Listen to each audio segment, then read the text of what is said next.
Berjumpa kembali rekan-rekan para pegiat maupun pecinta koperasi yang saya cintai dan saya banggakan. Kali ini saya akan menjawab sebuah pertanyaan yang berbunyi, bagaimana membukukan kas masuk dari setoran anggota koperasi? Untuk menjawab ini, saya sampaikan paparan sebagai berikut. Semoga bermanfaat. Rekan-rekan sekalian, sebelum saya menjawab apa yang menjadi pertanyaan dalam topik kali ini, mari kita memahami kedudukan hukum anggota koperasi. Menurut pasal 17 Undang-Undang Nomor 25 tahun 1992 tentang perkoperasian, diatur bahwa anggota koperasi adalah pemilik dan sekaligus pengguna jasa koperasi. Dalam hal ini perlu saya sampaikan catatan, sebagaimana diatur lebih lanjut dalam Undang-Undang Nomor 25 tahun 1992 tentang perkoperasian, diatur bahwa anggota sebagai pemilik juga ikut serta dalam menetapkan perencanaan kegiatan koperasi, memodali koperasi, mengelola serta menggunakan usaha koperasi untuk memenuhi kebutuhan bersama seluruh anggota. Kesimpulannya, anggota koperasi sebagai pemilik merupakan kesatuan yang tidak terpisahkan dari koperasi yang dimilikinya. Karena anggota koperasi sebagai pemilik koperasi tidak hanya memiliki saja, tetapi juga ikut dalam hal perencanaan maupun melaksanakan apa yang direncanakan dan juga mengelola serta menggunakan kegiatan-kegiatan yang direncanakan tersebut untuk memenuhi kepentingan bersama seluruh anggota. Karena itulah anggota koperasi sebagai pemilik merupakan kesatuan yang tidak terpisahkan dari koperasi yang dimilikinya.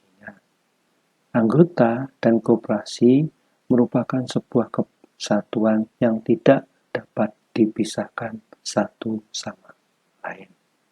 Rekan-rekan sekalian, dalam kesempatan ini saya juga ingin mengingatkan tentang perbedaan anggota koperasi sebagai pemilik koperasi dengan pemilik saham sebagai pemilik sebuah entitas atau badan usaha di luar koperasi dalam tata kelola usaha. Anggota koperasi memodali, mengelola, dan menggunakan usaha koperasi untuk memenuhi kebutuhan anggotanya. Sedangkan pemilik saham hanya menyediakan modal bagi entitas yang dimiliki, tetapi tidak terlibat dalam pengelolaan usaha dan tidak menggunakan usaha entitas yang dimilikinya untuk memenuhi kebutuhannya. Sehingga anggota koperasi dengan pemilik saham sebuah entitas tidak dapat disamakan. Rekan-rekan sekalian, mari sekarang kita juga memahami modal koperasi. Dalam pasal 41 Undang-Undang Nomor 25 tahun 1992 tentang perkoperasian, pada ayat 1 diatur bahwa modal koperasi terdiri dari modal sendiri dan modal pinjaman. Pada ayat 2, modal sendiri dapat berasal dari simpanan pokok dan simpanan wajib. Pada ayat 3, modal pinjaman dapat berasal dari anggota. Jadi, pada pasal 41, Undang-Undang Nomor 25 Tahun 1992, modal koperasi itu dapat terdiri dari modal sendiri dan modal pinjaman. Modal sendiri dapat berasal dari simpanan pokok dan simpanan wajib, sedangkan modal pinjaman dapat berasal dari anggota. Kesimpulannya, koperasi dalam melakukan usaha itu membutuhkan permodalan atau modal. 2. Modal koperasi berasal dari anggotanya sebagai pemilik koperasi, baik berwujud sebagai simpanan maupun sebagai pinjaman dari anggotanya. Selanjutnya, mari kita pahami juga biaya dalam kegiatan usaha koperasi. Pada pasal 45 ayat 1 Undang-Undang Nomor 25 Tahun 1992, di sana diatur bahwa sisa hasil usaha koperasi merupakan pendapatan koperasi yang diperoleh dalam 1 tahun buku dikurangi dengan biaya, penyusutan, dan kewajiban lainnya termasuk pajak dalam tahun buku yang bersangkutan. Dari aturan pada pasal 45 ini dapat disimpulkan bahwa koperasi dalam melakukan usaha membutuhkan sumber biaya untuk membiayai kewajiban organisasi dan usaha, biaya untuk penyusutan dari aset yang dimiliki koperasi, biaya untuk membayar kewajiban perpajakan, maupun kewajiban lain sesuai situasi kondisi masing-masing koperasi. Berdasarkan pasal 23 Undang-Undang Nomor 25 Tahun 1992, rapat anggota menetapkan rencana kerja, rencana anggaran pendapatan dan belanja koperasi, serta pengesahan laporan keuangan. Dapat disimpulkan bahwa anggota melalui rapat anggota merencanakan modal dan sumber pembiayaan untuk membiayai beban-beban koperasi yang berasal dari anggotanya. Rekan-rekan sekalian, sebagaimana telah kami sampaikan dalam paparan-paparan kami yang lalu, kami ulangi di sini tentang pengertian penghasilan berdasarkan standar akuntansi keuangan entitas tanpa akuntabilitas publik atau SAK-ETAP pada bab kinerja. Di sana diatur bahwa penghasilan adalah kenaikan manfaat ekonomi selama periode pelaporan dalam bentuk arus masuk atau peningkatan aset atau penurunan kewajiban yang mengakibatkan kenaikan ekuitas yang tidak berasal dari kontribusi penanam modal. Selanjutnya tentang beban diatur. Beban adalah penurunan manfaat ekonomi selama periode pelaporan dalam bentuk arus keluar atau penurunan aset atau terjadinya kewajiban yang mengakibatkan penurunan ekuitas yang tidak terkait dengan distribusi kepada penanam modal. Dalam hal ini perlu kami sampaikan bahwa penanam modal di koperasi adalah anggotanya sendiri. Karena itu, apa yang disetor oleh anggota itu tidak dapat diakui atau diungkapkan sebagai penghasilan maupun beban koperasi. Selanjutnya, pengertian penghasilan berdasarkan standar akuntansi keuangan entitas private. Pada bab kinerja disebutkan sebagai berikut. Penghasilan adalah kenaikan manfaat ekonomi selama periode pelaporan dalam bentuk arus masuk atau peningkatan aset atau penurunan liabilitas yang mengakibatkan kenaikan ekuitas. selain yang berkaitan dengan kontribusi dari pemilik. Sedangkan untuk beban diatur bahwa beban adalah penurunan manfaat ekonomi selama periode pelaporan dalam bentuk arus keluar atau penurunan aset atau terjadinya liabilitas yang mengakibatkan penurunan ekuitas selain yang berkaitan dengan distribusi kepada pemilik. Dalam hal ini, sekali lagi saya perlu ingatkan, kalau itu terjadi pada koperasi, maka anggota adalah pemilik. Karena itu, pada tata kelola koperasi, kontribusi dari pemilik maupun distribusi kepada pemilik itu tidak diakui atau diungkapkan sebagai penghasilan maupun beban koperasi.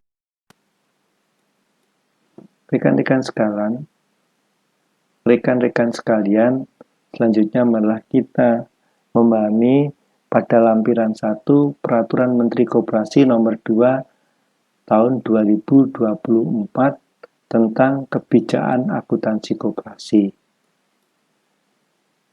Di bagian 4 tentang laporan perhitungan hasil usaha disebutkan yang pertama, penghasilan koperasi adalah kenaikan manfaat ekonomi selama periode pelaporan dalam bentuk arus masuk atau peningkatan aset atau penurunan liabilitas yang mengakibatkan kenaikan ekuitas selain yang berkaitan dengan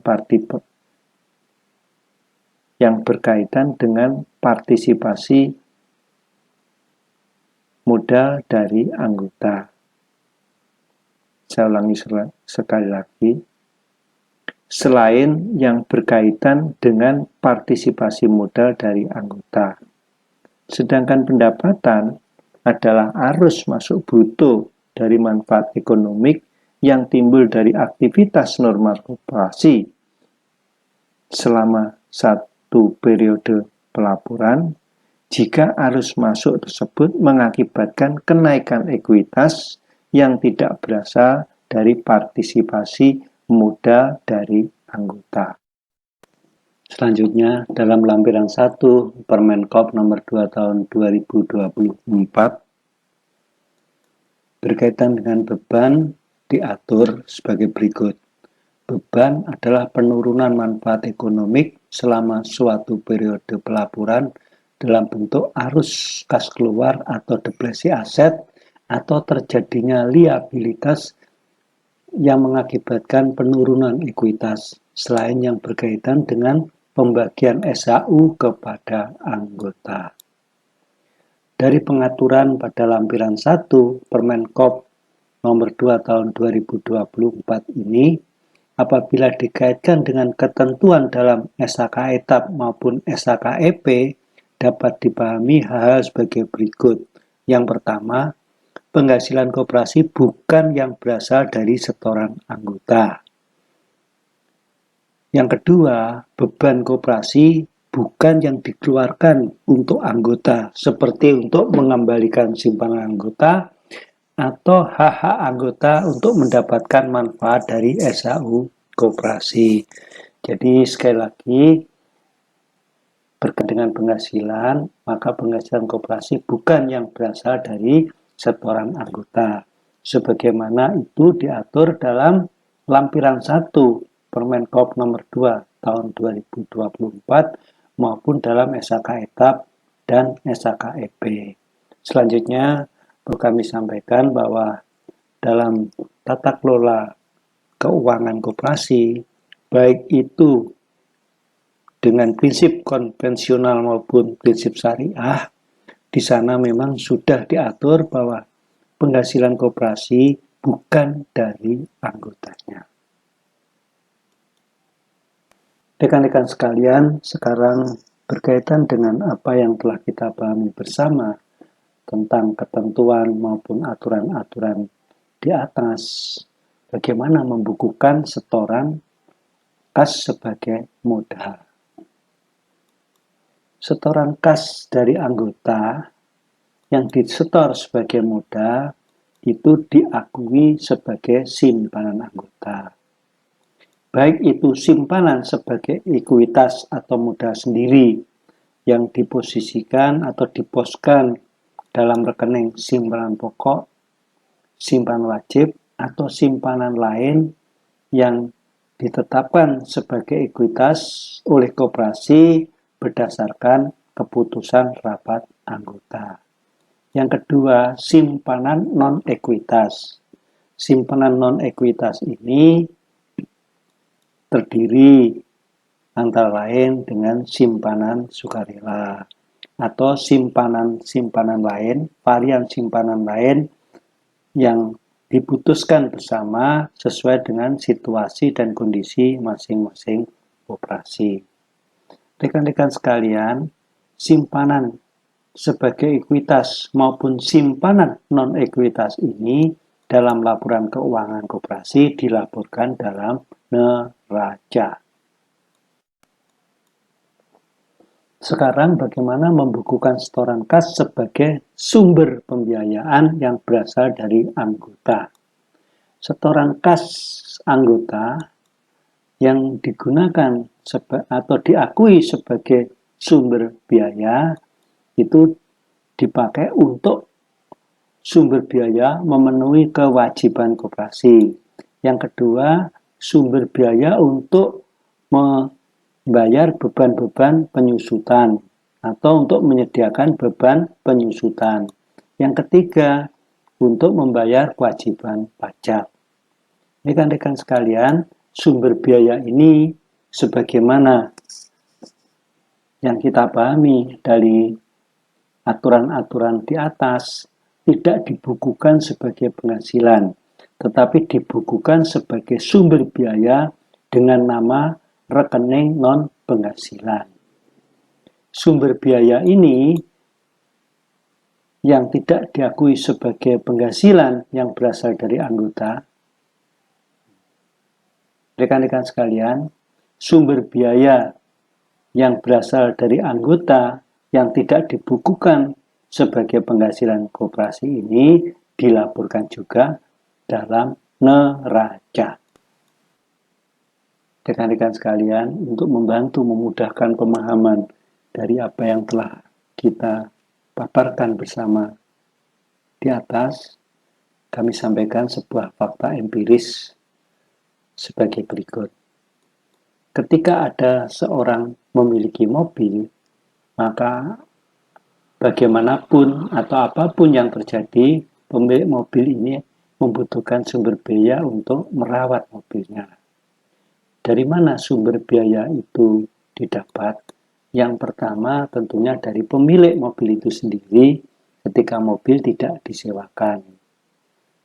Nah, biaya atau sumber biaya dari pemilik ini tentunya dikeluarkan dari pemilik itu sendiri.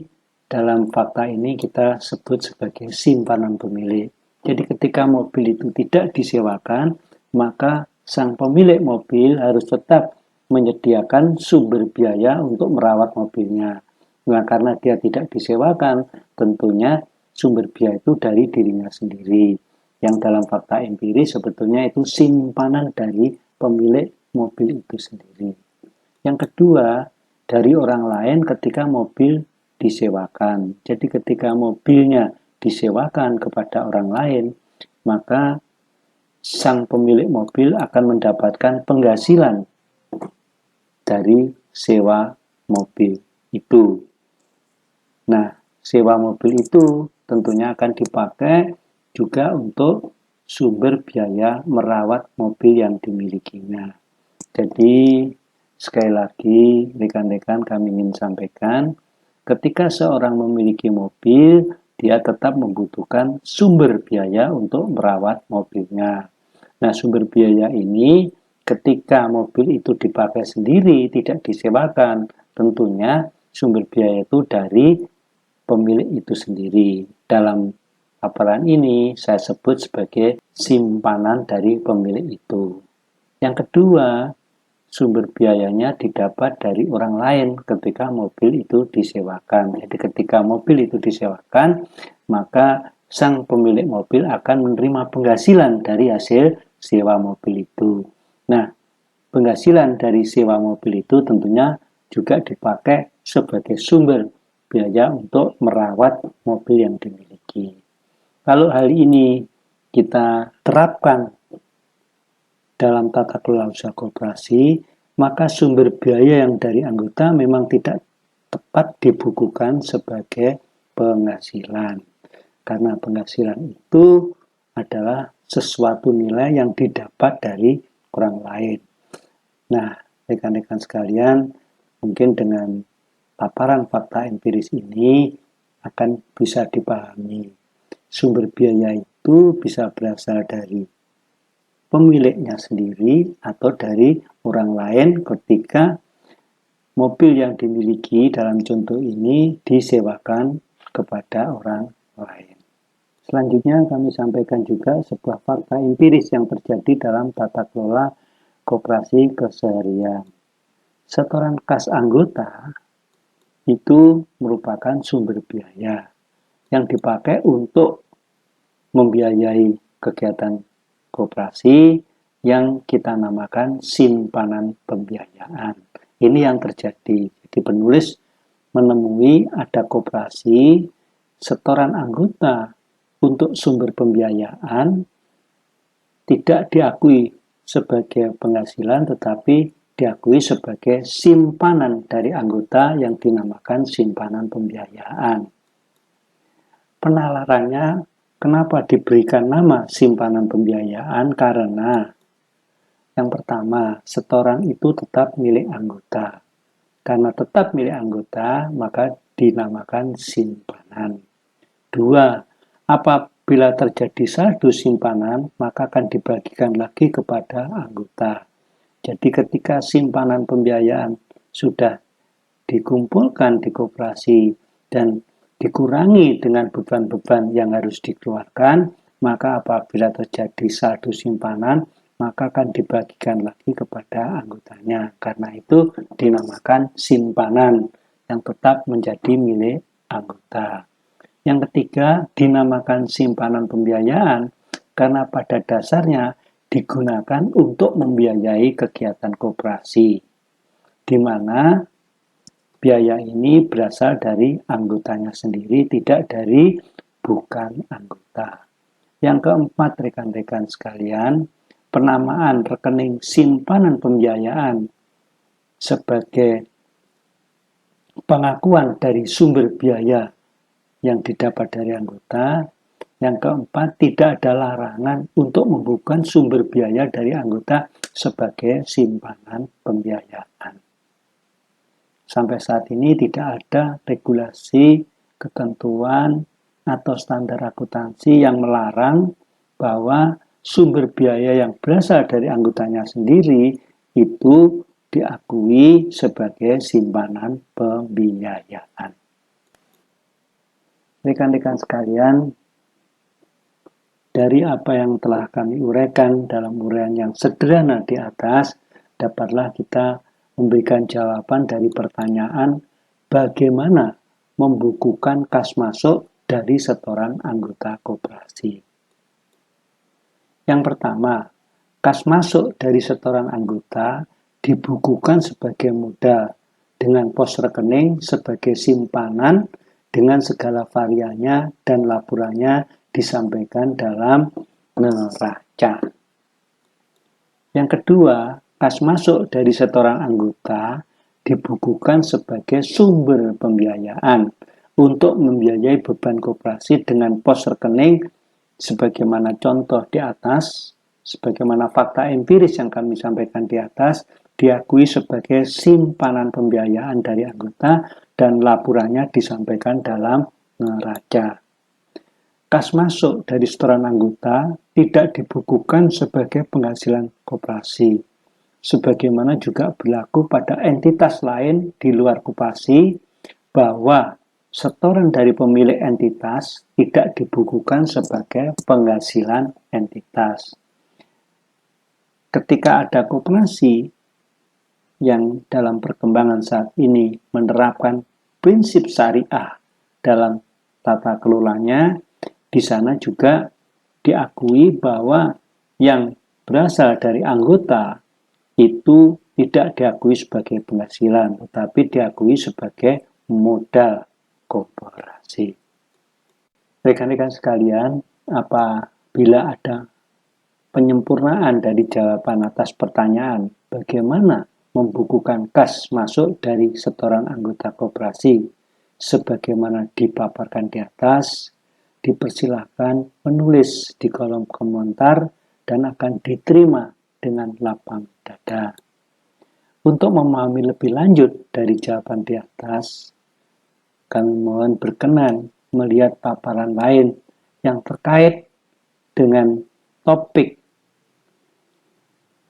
pembahasan pada paparan kali ini dalam channel YouTube Rumah Koperasi kita, seperti yang ada di https://youtube.b/fonxnvidibha atau di https://youtube/jt7hvbjtp8. Paparan tentang membukukan kas keluar untuk anggota akan kami sampaikan dalam paparan yang akan datang. Jadi kali ini kami hanya menyampaikan paparan untuk menjawab bagaimana membukukan kas masuk dari setoran anggota. Terima kasih, semoga paparan ini bermanfaat.